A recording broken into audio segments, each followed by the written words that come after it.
Gaurahari.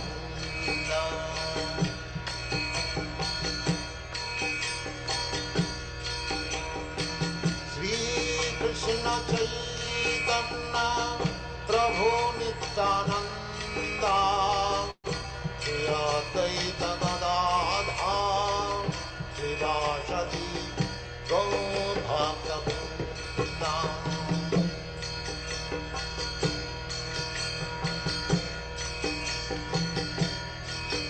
Hare Krishna, Krishna Krishna, Hare Hare, Hare Rama, Rama Rama, Hare Hare. Hare Krishna,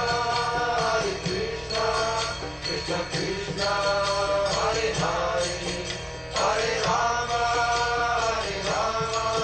Rama Rama, Hare Hare. Hare Krishna, Krishna Krishna, Hare Hare, Hare Rama,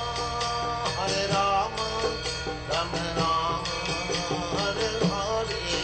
Hare Krishna, Krishna Krishna, Hare Hare, Hare Rama, Rama Rama, Hare Hare. Hare Krishna, Krishna Krishna, Hare Hare, Hare Rama, Rama Rama, Hare Hare. Hare Krishna, Krishna Krishna, Hare Hare, Hare Rama, Rama Rama, Hare Hare. Hare Krishna, Krishna Krishna, Hare Hare, Hare Rama, Rama Rama, Hare Hare. Hare Krishna, Krishna Krishna, Hare Hare, Hare Rama, Rama Rama, Hare Hare. Hare Krishna, Krishna Krishna, Hare Hare, Hare Rama, Rama Rama, Hare Hare. Hare Krishna, Krishna Krishna, Hare Hare, Hare Rama, Rama Rama, Hare Hare. Hare Krishna, Krishna Krishna, Hare Hare, Hare Rama, Rama Rama, Hare Hare. Hare Krishna, Krishna Krishna. Hare Krishna, Suvarna Gaurahari Prabhu, Dandavat Pranam. Prabhuji, can you hear us, Prabhu? Yes, I can hear you. Hare Krishna. Okay, Prabhuji. Are we ready, Prabhu? Yes. Hare Krishna devotees, Dandavat Pranam. Welcome to today's Nityam Bhagavata Sevaya. Today we are very fortunate to have the association of His Grace Suvarna Gaurahari Prabhu, who will be sharing the nectar from Srila Prabhupada Lilamrtha, chapter 60, titled Seattle. In fact, we will be continuing from where Prabhuji has left the previous week. Thank you, Prabhuji. Hare Krishna, Prabhu. Hare Krishna. Thank you very much for giving this opportunity to speak on the Srila Prabhupada's pastime. So today we'll be discussing chapter 60, it's entitled Seattle. Om Jnana Tindarandasya Jnananjana Shalakaya Chakshurunmilitam Yena Tasmai Shri Guruve Namaha. Shri Chaitanya Manobhishtam Sthapitam Yena Bhutale Swayam Rupa Kadamahyam Dadati Sapadanti. Vandeham Shri Guru Shri Utapatikamalam Shri Guru Vaishnavamscha Shri Rupam Sagrajatam Sahagana Raghunatanjatam Tam Sarivam Sadvaitam Savadhutam Parijana Sahitam Krishna Chaitanya Devam Shri Radha Krishna Padan Sahagana Lalita Shri Vishakhan Vitam Namo Vishnu Padaya Krishna Pristhaya Bhutale Srimate Bhakti Vedanta Swaminiti Namine. Namaste Saraswate Deve Gauravani Pacharine Nirvitesha Shanyavadi Paschatya Desatarini. Namo Mahavadanyaya Krishna Prema Pradayate Krishnaya Krishna Chaitanya Namane Gaurachise Namaha.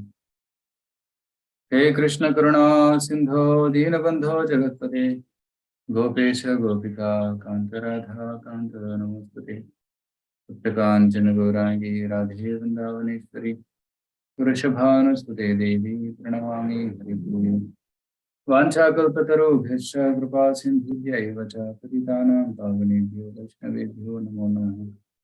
Jai Sri Krishna Chaitanya Prabhu Nityananda Shri Advaita Gadadhar Shivasadi Gaura Bhaktivinoda. Hare Krishna Krishna Krishna Hare Hare Hare Rama Rama Rama Hare Hare. Ukam Kriti Vachalam Mandali Gurum Yathavātamam Mande Shri Gurodina Karanam Paramanandam Shri Chaitanya.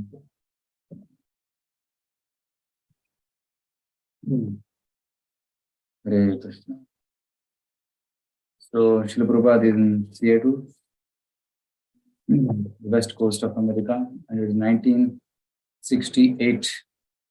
So somewhere in September, October 1968, Srila Prabhupada is there. And last time we saw that how Srila Prabhupada was in Seattle, a newly started storefront. So the storefront was started and Srila Prabhupada gave wonderful programs. So the devotees in Seattle were going for Nagar Sankirtan in the daytime and distributing cards to the people. And then in the evening, Srila Prabhupada used to give lecture every day. And then Srila Prabhupada used to give lecture every day. And then a lot of people used to come and hear from Srila Prabhupada. So Prabhupada was very happy. And Prabhupada said that every day devotees should go for Nagar Sankirtan. They should go out, distribute books, and distribute cards, and invite people to the temple. And in the audience, Prabhupada used to get a lot of challenging people who used to ask challenging questions. And Prabhupada patiently answered the questions of all the people one by one. So today we will see what happens later. So Prabhupada was in his apartment, and then Srila Prabhupada, to meet Srila Prabhupada, some TV reporters came, and they came with their camera, lighting, sound, mics and everything. And then they came. So they turned their cameras on the personal altar of Srila Prabhupada with close-ups of his Radha Krishna deities, as well as the cover of his books, Bhagavad Gita as it is, and teachings of Lord Chaitanya. When Srila Prabhupada saw the footage on the color TV, a few minutes of the evening news, he thought it was good. So it was filmed in the afternoon, and in the evening it came on the television. And Prabhupada wrote to the devotees in London, "This newscast should help our movement in Seattle, as so many people will see and come to our temple. You can try for television appearances there also, if possible." So Prabhupada is writing to devotees in London that in London also you can try for a TV appearance where people can get exposure to ISKCON. So at that time TV had just begun, and Prabhupada used this television as a medium to reach Krishna consciousness. Srila Prabhupada also used to go to radio shows where radio interviews used to happen, and TV shows also. Prabhupada used to encourage that. You can see some footages of Prabhupada in TV interviews where Prabhupada is being asked questions and Prabhupada is answering those questions. So when the Prabhupada came for the lecture in the evening, there were extra people because people saw the TV and they got the news and then they came. And 50 extra people were there. So hall was full. And Prabhupada started Kirtan And Prabhupada was also happy to see many people coming. Prabhupada did Kirtan. But later on, they came to know that these 50 people were from one group actually. It was a group. They had come as a group. And they were a fun-seeking fraternity house with their dates. So boyfriend and girlfriend were together. They had come and to have fun. And they were hardly any interested in spirituality. They just came because something was new there. So they came. They were in the Kirtan. And as soon as Prabhupada started speaking, they all walked off. And then the regular crowd of people were left, and Srila Prabhupada started answering started speaking and then answering the questions. So in this way, Prabhupada was, he didn't get disturbed. Oh, so many people left, half of the crowd left. Prabhupada knew those who are interested will stay, and those who are supposed to hear, they will hear Krishna Katha. So then Srila Prabhupada also got some challenging people. Some people came in the name of press. They told that they're reporters from the press. They came inside, and the servant allowed them to enter the room of Prabhupada. And initially they started asking questions to Prabhupada, and Prabhupada was answering. Later on, it turned out to be very, very heated debate. Actually, they are not reporters. They are actually Christian missionaries. So they started asking questions like, do you believe Jesus is the only way? So they started very cornering Prabhupada and then asking challenging questions.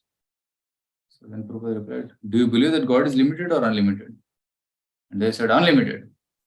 So then Prabhupada said, then why do you limit him? That Jesus is the only way. If God is unlimited, then there may be unlimited ways to come to God. So are you limiting him? So like this, Prabhupada tried to patiently answer them, but those people became more and more angry, and voices started becoming loud. So then immediately the servants came, and then they told them to leave, don't be here. So they left. And Prabhupada immediately writes a letter to disciples in New York. The priestly class of Christian and Jewish churches are becoming envious of our movement. Because they are afraid of their own system of religiosity, because they see so many young boys and girls are taking interest in this system of Krishna consciousness. Naturally, they are not very satisfied. So we may be facing some difficulty by them in the future. So we have to take some precaution. Of course, this priestly class could not do anything very nice till now. But the dogmatic way of thinking is going on. So anyway, we shall have to depend on Krishna. So the Christian church was opposing, and it was seen from this incident. But Prabhupada is telling here that the priestly class has not done anything good. They are not able to convince young population to surrender to God. Because they have failed in their duty, they are coming to Krishna consciousness. Right? So even the press people used to come and ask, Swamiji, why are boys coming to ISKCON? Why not they are practicing their tradition? And Prabhupada said, maybe the priest class is unable to convince them. So, in fact, the Christian religion is like a pocket dictionary, but Vedic knowledge is like unabridged Oxford dictionary, a big dictionary. And Christian religion is like a small dictionary. So they have some knowledge about God, but they don't have complete knowledge about God. Jesus Christ himself said that I have so many things to say, but right now you are not ready to listen. So this goes to show that the religion itself is limited. But in Bhagavad Gita, Sri Krishna says to Arjuna that I am telling you everything, and after knowing this, nothing else remains to be known. Yad jnatva neha bhuyonyat jnatavyam avashishyati. 7th chapter of Gita, Krishna says, Yad jnatva jnanam teham savijnanam idam vakshami asheshata. Yad jnatva neha bhuyonyat jnatavyam avashishyati. After knowing this, nothing else remains to be known. So this is Vedic knowledge, Bhagavad Gita. It's complete knowledge. There's nothing lacking in that. So when it is presented scientifically and systematically, people will get convinced. So Srila Prabhupada wanted that preachers of ISKCON should present Krishna consciousness in a very attractive way, not in a forceful way. They should present Krishna consciousness so attractively that people should accept it, not that we push it down their throat. So Prabhupada was inspiring devotees to take up Krishna consciousness as a scientific way of life, the best way of life. But the other priestly class, they are forcing people that this is the only way. If you don't accept this, then you're going to hell. So there is no logic, there is no compassion, there is no reasoning given. So it is just force. So young boys and girls who are intelligent, they'll not get convinced. So, but Prabhupada, when he was presenting with logic and conviction, that attracted people to Krishna consciousness. So even the department, the University of Washington, the Asian department, they also invited Srila Prabhupada for a talk. In fact, the professor of the Washington University, he wrote a letter to Prabhupada fully in Sanskrit, and the disciples saw that they could not understand anything. They took it to Prabhupada, and Prabhupada read the letter, he understood everything. Then he replied in English, quoting Sanskrit shlokas in between. And he told his disciple, you sign it and sign it, as if his disciple is sending it to the academic wing. So Prabhupada himself went to several colleges and spoke. So in one of the classes, he told Tamal Krishna Maharaj, you give an introduction to this class. And Tamal Krishna Maharaj stood up and he spoke very powerfully. Tamal Krishna Maharaj said, so-called holy men and swamis who are cheating the public. So there are so many so-called people who are coming to America and cheating public by taking their money. Our spiritual master is in complete alignment with Lord Jesus and Bible. The Bible is bona fide, but like a pocket dictionary compared to unabridged dictionary. He spoke openly in the public. Bible is like a pocket dictionary and Vedic literature is like an unabridged dictionary. There is a need to hear a person like our spiritual master, A.C. Bhaktivedanta Swami, speak. So then I read an article from Daily News where the news had come that a lot of priests, they were drinking alcohol. So 5,000 alcoholic priests in the United States. So actually they had become addicted to alcohol and they were publicly drinking. And I'm not saying that all priests are like this. That's not at all what I'm trying to get at. But the article goes on to say that alcoholism is not treated as a moral failure, but as a disease. But that's absurd. It is a moral failure. These priests have the choice to drink or not to drink. They chose to drink and get drunk. These are men who are leading us back to God. And how can these people lead us back to God? But we think that they are leading us to God. But they themselves are slave of their senses. They're drinking and womanizing. So how can they lead us to God? It's impossible. The point is, you must have someone who is pure. To teach about God requires a moral qualification. So actually, moral qualification is also important for a teacher. So nowadays we have many schools and universities and colleges, and there in the teacher may be addicted to smoking, drinking, but still they teach material subjects. But can't you have a criteria for a teacher that he should be free from all these sinful activities? That will be a wonderful criteria, right? Because the teacher is like a leader for the students, and the students learn the character and values from the teachers. And the teacher is an addict and is seen publicly smoking. Then the students also get a wrong message, and then they also start doing the same thing.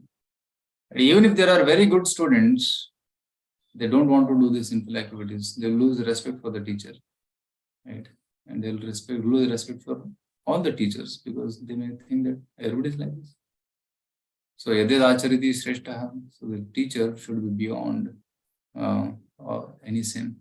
A leader should be beyond all sinful activities. He should be pure. Only then he can inspire others to follow. Srila Prabhupada was such a leader who set a very pure example for everyone to follow. So Tamal Maharaj is saying, our spiritual master spends 100% of his time in praise of the Supreme Lord. We ask you today, please listen closely and just try to understand his teachings. Just listen and test with your reasoning ability and your intellect to see whether this is not a bona fide way to the absolute truth. Now let His Divine Grace, A.C. Bhaktivedanta Swami Prabhupada, speak. When he requested Srila Prabhupada to speak.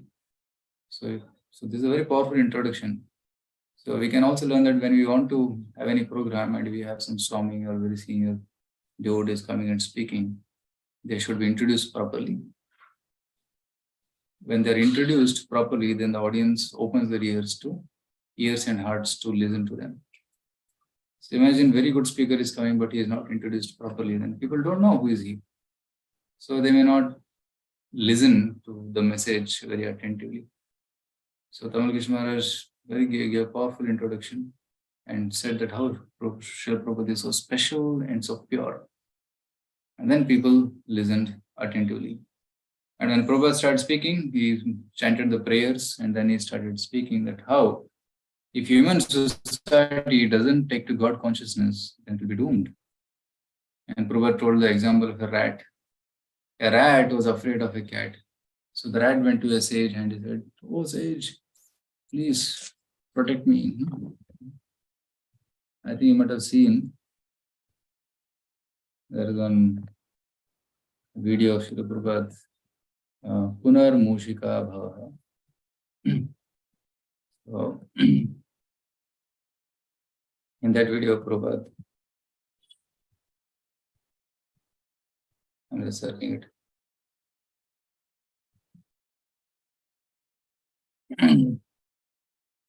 Yeah.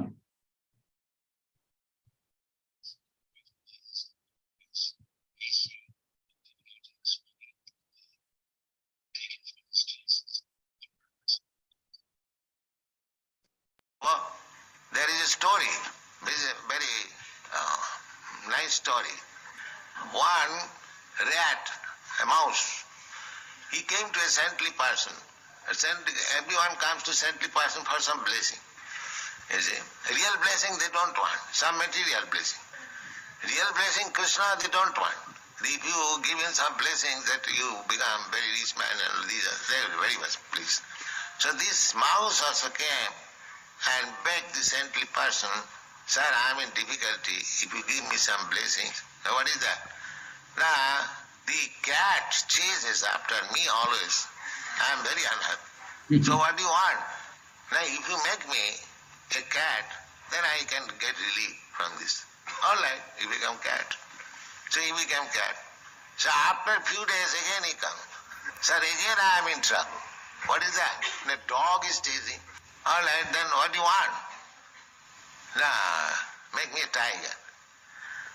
All right, he became a tiger.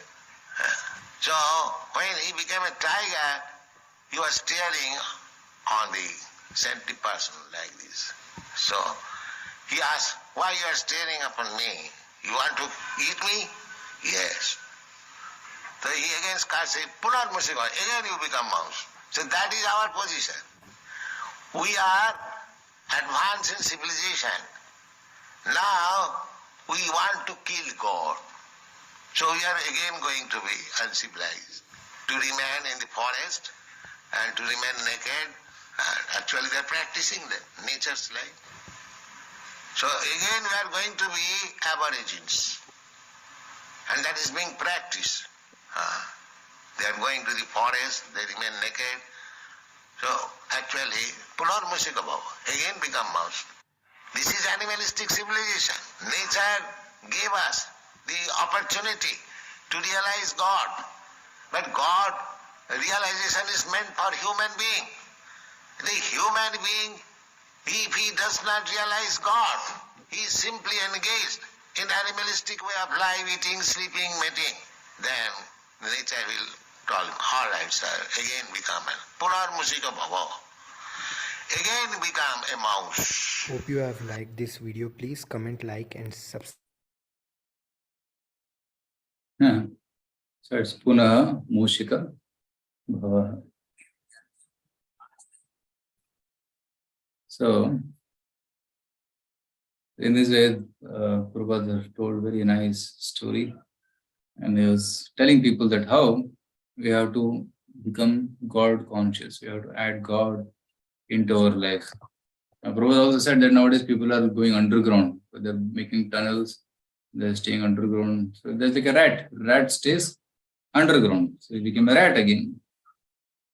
So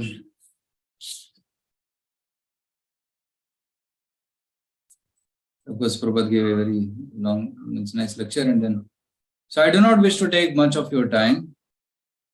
Right? Prabhupada concluded after no more than 10 minutes. Prabhupada gave a very short lecture, 10-15 minutes, that's all. But simply I want to impress upon you that this chanting of Hare Krishna is so nice that if you give an experimental way, you can see. You chant for at least 1 week and you see how much you have changed. So these boys, they're chanting in the street. We have got many branches in our country, one in London, one in Germany. Everyone is taking part. It is increasing. So we don't charge anything, neither you have got any loss. There is only profit. If there is any profit, you can try it. But there is no loss. That is guaranteed. Hare Krishna, Krishna Krishna, Hare Hare. Hare Ram, Ram Ram, Hare Hare. Thank you very much. Like this Prabhupada said. So you'll see that in the initial days, Prabhupada used to give short lectures. 10 minutes, 15 minutes, maximum 30 minutes. And after that, Prabhupada will do kirtan for half an hour. Because Srila Prabhupada knew that these people, they don't have the capacity to listen for hours together. Yet, of course, in India, we always have the capacity. Sometimes when Bhagavatas happen, it goes for 3 hours. People sit, they listen. So because of the piety in India, this culture is there. But in the West, this culture is not there. So they don't have the capacity to listen. Even if they go to church, it's just for a few minutes, that's all.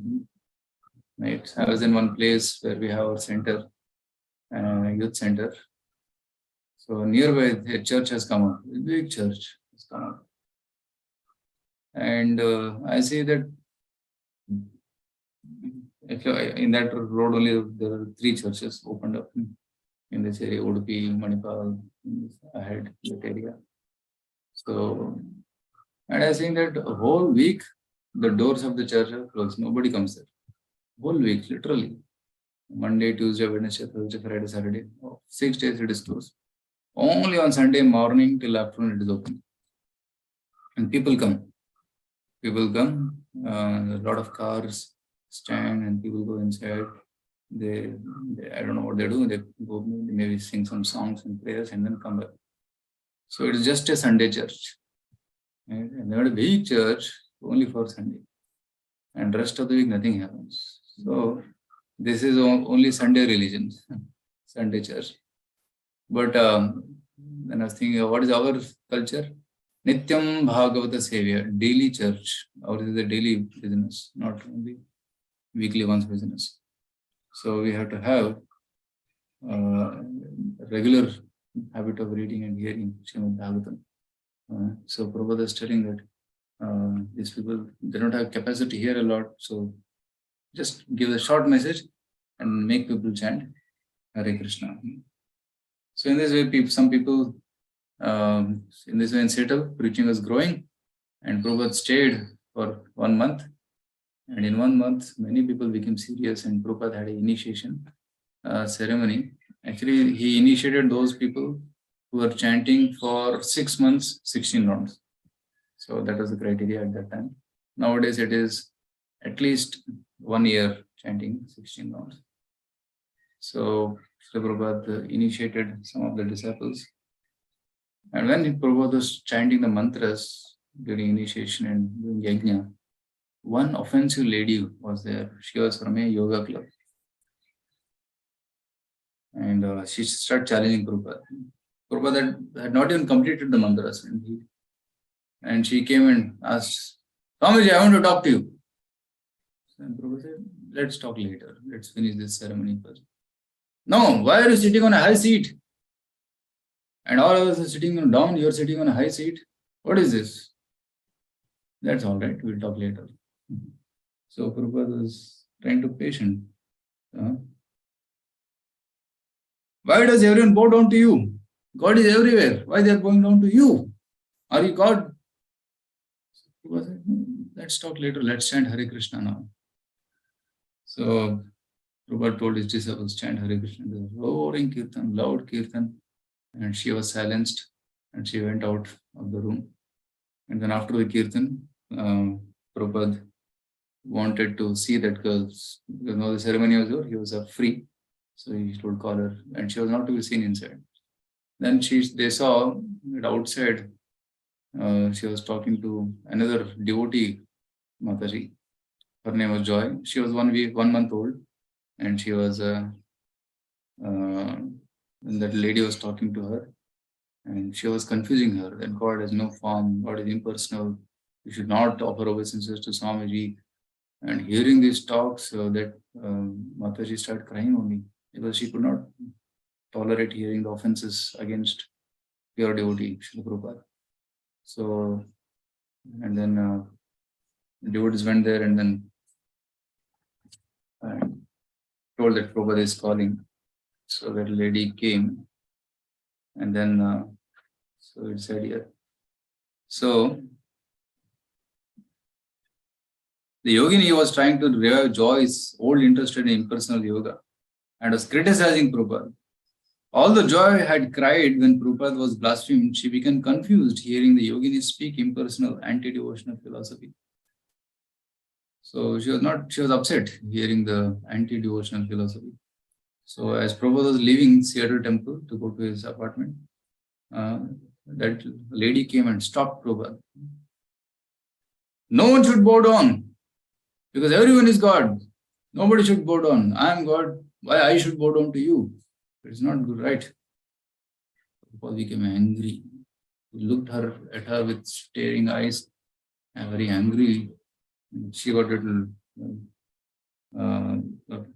she became silent. So at that time, this devotee Mataji, who was disturbed by this lady, she came running and she offered obeisances to Prabhupada and held the feet of Prabhupada.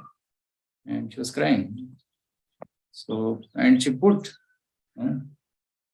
she had been, she touched the feet of Prabhupada. She had been confused about whom to accept, but now felt compelled to surrender to Prabhupada. Prabhupada allowed her to keep her hand on his foot, while the yogini gradually subsided before Prabhupada's angry silence and let him pass. Getting into the van, Prabhupada bumped his head on the inside of the roof. Like Prabhupada's head touched, hit the roof. And devotees felt bad and they cursed that lady because they thought that she is the cause because she disturbed Prabhupada's mind and Prabhupada got hit. So as the van drove away, Prabhupada returned to his Narayana, who was a disciple, and said, that girl said everyone is God. But she objected that they were bowing down to me. But if everyone is God, am I not God? Am I not also God? So according to that philosophy, it's a very confusing philosophy. Right? So she said that everybody is God, so they should not bow down. But if everybody is God, then you can bow down to everybody. You can bow down to anything, because everything is God. So that point she was not understanding. So then devotees thought that this Mataji, who was very disturbed, let her meet Srila Prabhupada personally. So they sent her into Prabhupada's room and Prabhupada spoke to her, and then Prabhupada pacified her and spoke very nice philosophy. And Prabhupada also glorified the form of Krishna. So Prabhupada glorified Krishna's beautiful form. And he said, see, Krishna has such beautiful hair, curling hair, coming up to his shoulders, his beautiful face, bleached black body. His eyes are like lotus petals, and his nicely wrapped with a shawl and yellow golden dhoti, and see how is like this. So then she thought that Prabhupada is actually seeing Krishna. And she knew that there's a painting of Krishna in the behind wall. But she felt as if Srila Prabhupada is seeing Krishna personally and describing Krishna's beauty.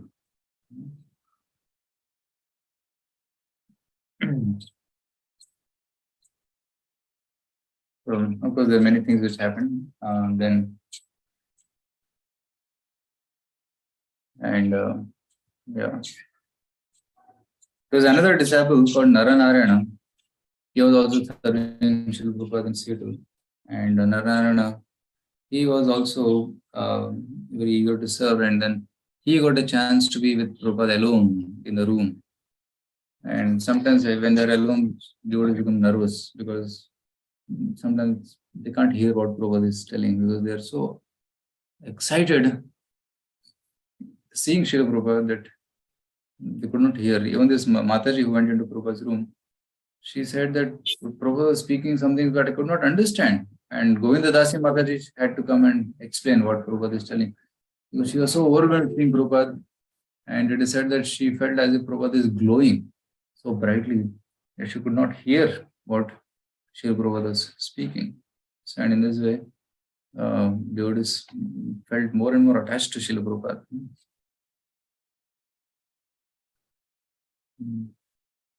Sometimes it may happen with us also when you are in front of exalted sannyasis or spiritual masters and you go with some grievance, but when you are in their presence, automatically all the grievances disappear because their presence is so strong that immediately everything in the heart, all the pains in the heart are mitigated and you feel very peaceful and happy, isn't it? How many of you felt like that? Especially when you went to some great souls, Guru Maharaj, right? When you went there and you felt very much happy, satisfied, peaceful, isn't it? Anyone of you felt like that?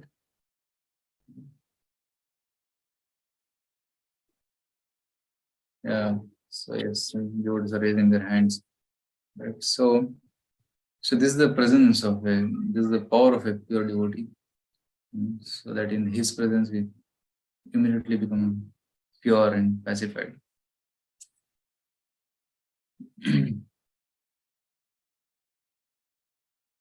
So one instance which happened in Narayana was, Prabhupada told, do you see this ant?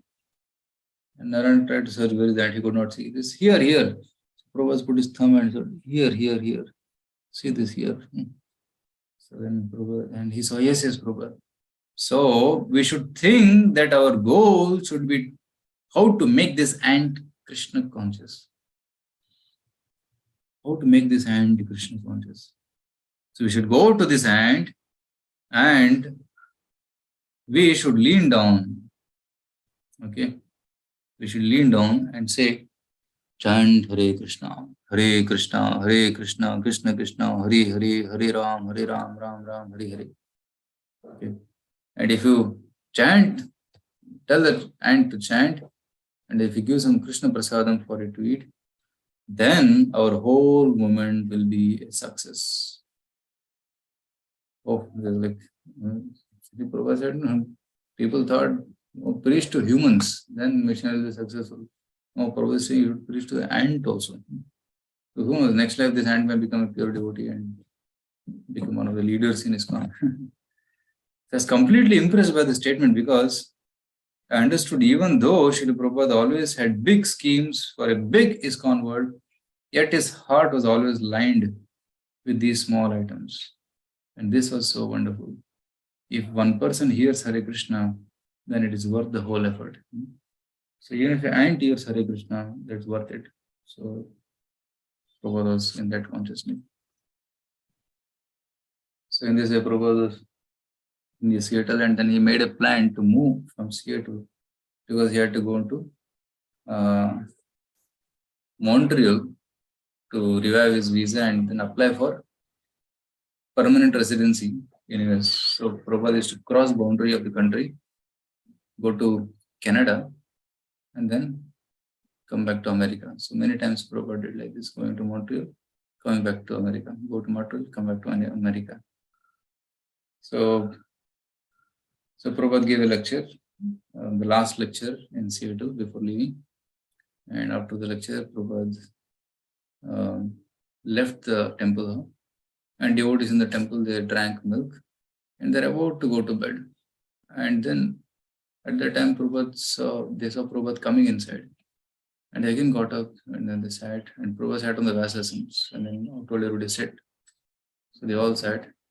Then his assistant, he played one recording of Srila Prabhupada, which had the prayers, Vandeham, Shri Guru, Shri Yuta, Padakamalam. So that played for half an hour. And after that, Prabhupada had stopped. So Prabhupada said, I have just received a letter from India that my sannyasi guru, Bhakti Pragyana Keshav Maharaj, he has left his body.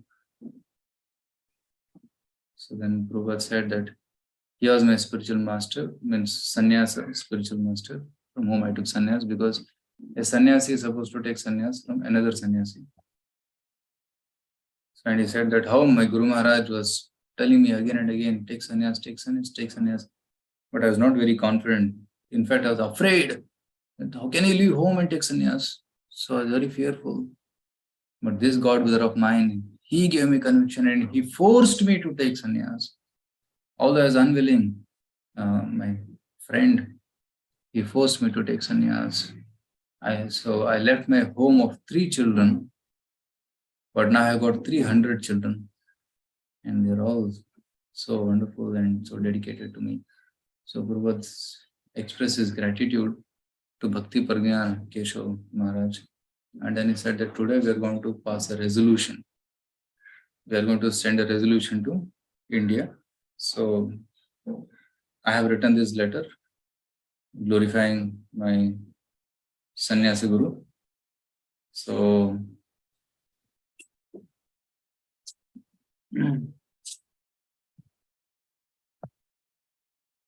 this holiness Keshav Maharaj is no more. He has entered Krishna's abode. So I want to pass a resolution of bereavement and send that. And I have composed one verse also in this connection in Sanskrit. So you all present, you sign this. I shall send it tomorrow. So Prabhupada composed a Sanskrit shloka. Vairagya Vidya Nija Bhakti Yogam Apayayamam. So this verse says that Bhakti Pragyana Keshav Maharaj has taught me Vairagya Vidya, the science of bhakti in renounced order of life. Apayamam. He has made me take sannyas. Apayam means just like a child, he doesn't want to take medicine, but mother mixes it in sweet balls and gives it. And child takes it. Similarly, Bhakti Pragyana Keshav Maharaj, although I was not willing to take sannyas, he made me take sannyas. Anavishya Mandham, and I was unwilling and blind. So, but he gave me Apayamam Anavishyam Andham Sri Keshavam Bhakti Pragnanam. So I'm grateful to Bhakti Pragnanam Keshav Maharaj. Krupam Buddhi Vancha Kalpatarubhyasya Krupa Sindhubhyevasha Krupam Buddhi Yastam Aham Prapadye. So I offer my obeisances to Bhakti Pragnana Keshav Maharaj, who has told me to take sannyas. And Prabhupada remembered the first day of taking sannyas when he spoke in English. So the lecture was given in English, and Prabhupada said that my Guru Maharaj wanted me to speak in English. So first of all, I spoke in English, so that it's all arrangement of Krishna. So Prabhupada told all of his signs. He passed the sheet, and all the disciples signed. And then they were about to pass to the new people. Prabhupada said, no, only the disciples can sign. And then finally his assistant signed. And then they sent the letter to India, to the Gaudiya Math. So after that, Prabhupada left Seattle. But unfortunately, the Prabhupada became very angry because the day they were leaving, the devotees got late. They came late for picking Srila Prabhupada. 1.5 hours late they came. And Prabhupada was angry. Prabhupada shouted at them, "Why are you so late? I'll get late for the flight. You have to catch the flight." They were very terrified. They sat into the car. Prabhupada was sat in the car. But somehow the driver was very new. He didn't know how to drive. So some of the car was going left and right. Prabhupada was again upset. Said, "Do you know the way to the airport?" And everybody looked at each other. Prabhupada, "We are figuring out." "What figuring out? Stop the car. I will take a taxi." Prabhupada, wait, we'll figure out. Then is on the road, somebody was there. Asked, "What is the way to the airport?" Then that person said, "Go like this, like this, like this. So you'll get the airport." So then they started again driving, and Prabhupada, and the driver again was not experienced, so the car was shaking. So Prabhupada was upset. So we tolerated. So somehow they reached the airport. They reached half an hour before the airport. Prabhupada's standard was he generally reaches 1 hour before the scheduled time in the airport, so that there will be no anxiety. So he can be on time and then he can leave. So in this way, Prabhupada was very angry initially, but when he reached half an hour before, Prabhupada was okay. He felt okay. So they all, Prabhupada went into the airport. He sat down there. But some of the garland which they had made for Prabhupada, it was made of thin thread, so it broke. So it was hanging like this. Prabhupada picked it and held it in the hand. Like just like some people hold a shawl like that. So garland was like this coming, and then one part was on his hand like this. He didn't mind it. And some devotees said putting petals where Prabhupada was walking on the floor. So then Prabhupada sat waiting for the flight. Then he asked, "Is everything all right?" No, Prabhupada was peaceful because he reached before time. So then he started talking normally. And then one devotee, that Joy, that Mataji, who was now initiated as Janvi Dasi, she gave a rose to Prabhupada and Prabhupada took it. So then Prabhupada, then when the flight came, Prabhupada boarded. Then Prabhupada's devotees were waving a hand like this, and Prabhupada took that rose and did like this, like this, like this, and then they all went. Then Prabhupada went. So Prabhupada went to Montreal, and then from Montreal, Prabhupada was supposed to return back. So he came to, so Prabhupada was supposed to come to Chicago, and from Chicago, catch a connecting flight. There's some gap was there. At that time, catch a flight to New Mexico, and from New Mexico, Prabhupada had to go to Los Angeles.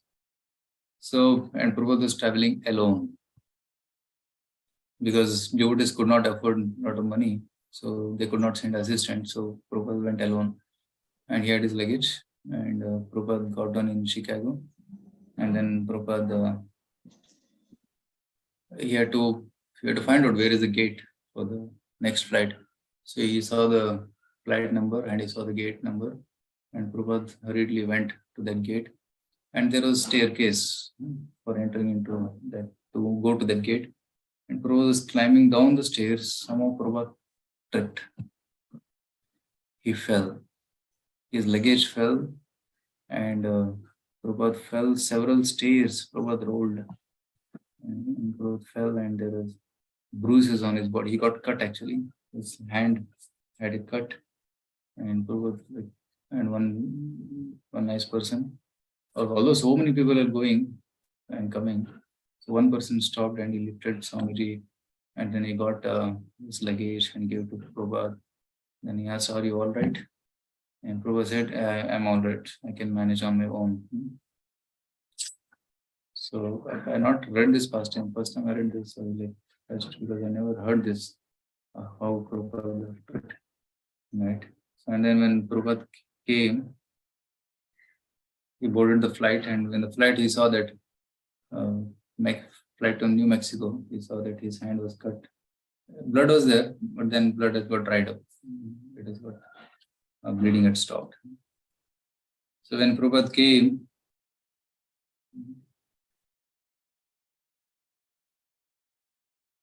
so how was your Yeah. In the course of your travels, what difficulties do you encounter? And Prabhupada told, I have no difficulties. You have difficulties.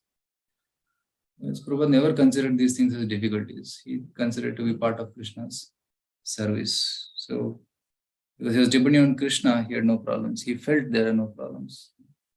But we may feel there are so many problems, but he was dependent on Krishna always.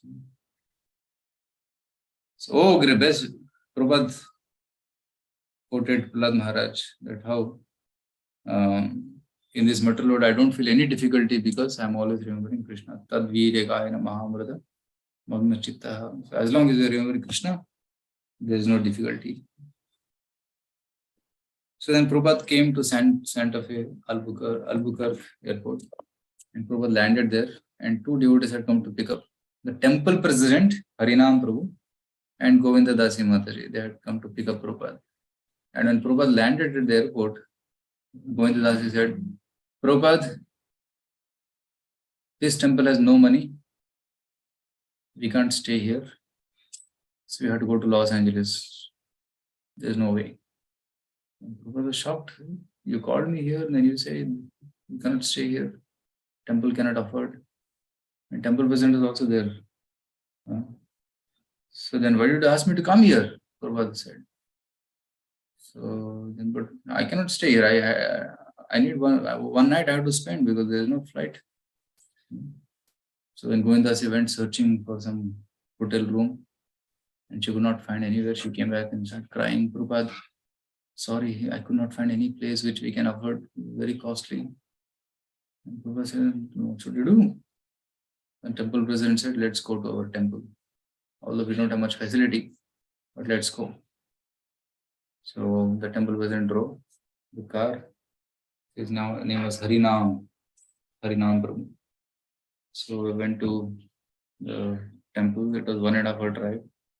And then Prabhupada went there and then it was written, welcome to the Swami. So like that, Swami is coming. Like that. So, and then actually in the car, Govinda Dasi asked, Prabhupada, what is Krishna's plan? There is no place for you to stay, no proper place for you to stay. And Prabhupada replied, that is not the point. Krishna wants to know what is your plan. You didn't plan properly. You just told me to come here, but you had no plan. So how is this?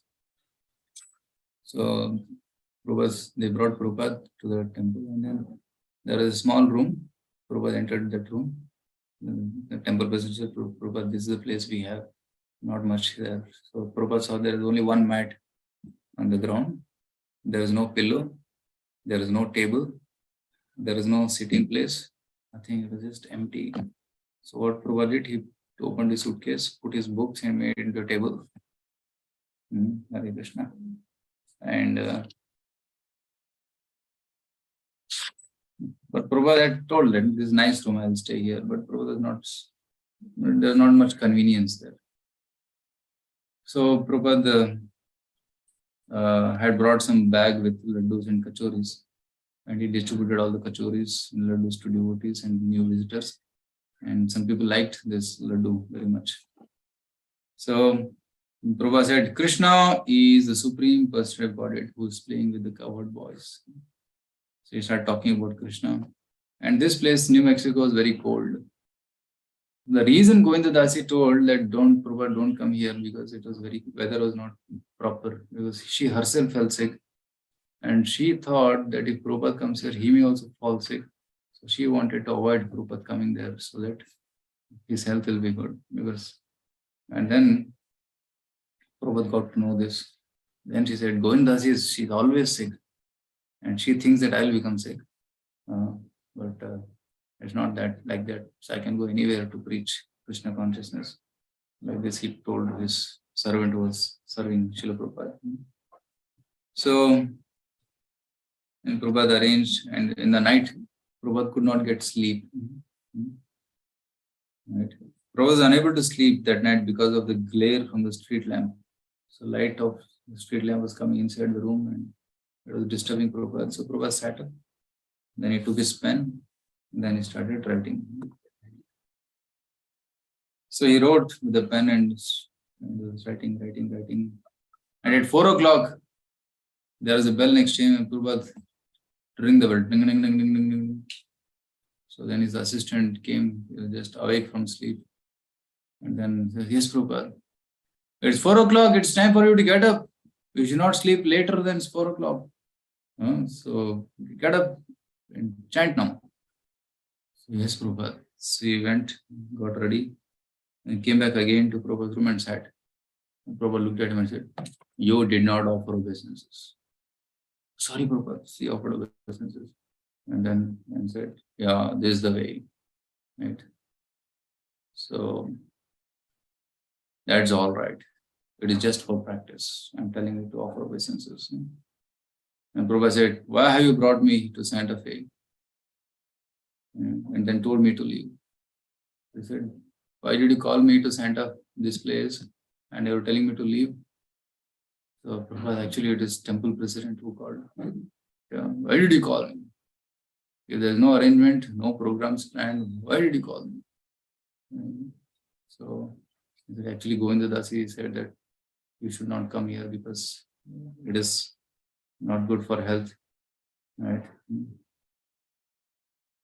Because it's a very high place, high altitude. People fall sick here.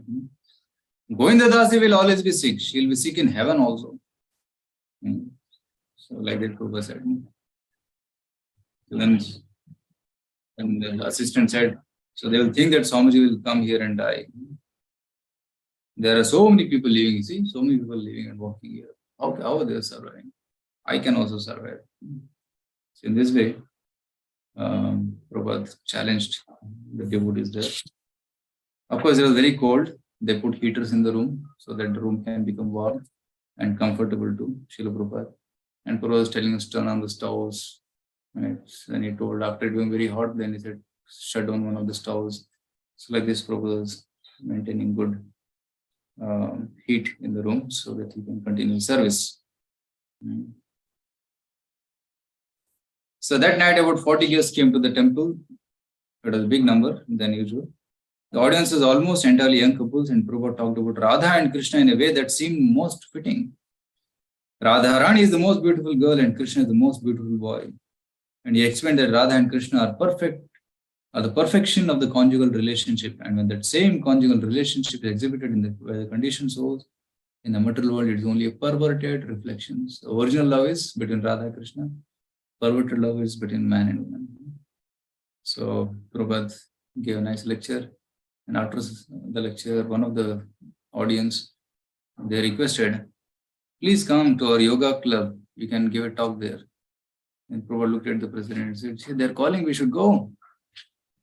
But the temple president said, Prabhupada, but you have to go to Los Angeles. It was already scheduled.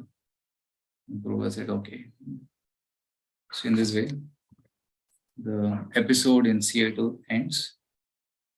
And then the next chapter is chapter 61, 108 Rose Bushes. That's the chapter title. So that can be discussed next Wednesday. Hare Krishna, Shri Prabhupada ki jai. If anybody has any comments, you can share. Hare Krishna, Prabhuji. Thank you very much for the nectar from Prabhupada Lilamrtha. I think you highlighted several points. One point I think which I think is very important that we should apply is how we introduce our senior Vaishnavas when we are inviting them for any program for the newer audience. It's very important to give the right introduction, and then the participants will be listening carefully. And I think that's a very important principle that I think we need to apply. Thank you, Prabhuji. The devotees may share. Yes. Anybody has any other comments? Hare Krishna, Prabhu. Thank you for the wonderful narration, as well as you covered so many other points. One thing which really struck me was how Prabhupada, he was he was so absorbed in Krishna that, even if he falls, he does anything. I mean, he's not even taking it as, he's not, he's so peaceful at every stage. Whatever happened to him, he didn't even mind. I mean, he's all, body and soul. He's leading by, at every, and he's also being, he wants to educate his disciples. And he says, you pay obeisance to me.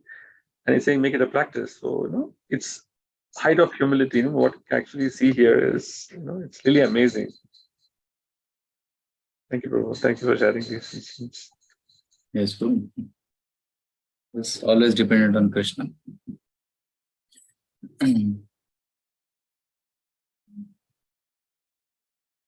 That's why they said that some assistant should be there for a sannyasi so that they can take care of them. So every Prabhupada disciple, in our temple also, whenever any senior guests come, you appoint one of our base devotees that you be with this Prabhuji, Prabhupada disciple or sannyasi. Whatever they need, you take care. And we have trained some of our boys, so they are there with them. They're washing their clothes. When they go out, accompanying them. If nobody is there, then somebody can accompany. They need the support, and if they get, they'll be very happy. We can serve them nicely. When they are happy, then Krishna is happy. Yasya prasada bhagavad prasada. So it becomes our duty to take care of the guests, especially elders who come to the temple. Yes, true. Very strong. And also that particular episode when Mataji says that there is no place for you. But reacted anyway. He was only, somebody else would have got so furious. He's traveled so many flights to come to that place. But Prabhupada was so composed and cool. He said, I can be anywhere there. Amazing. Yeah.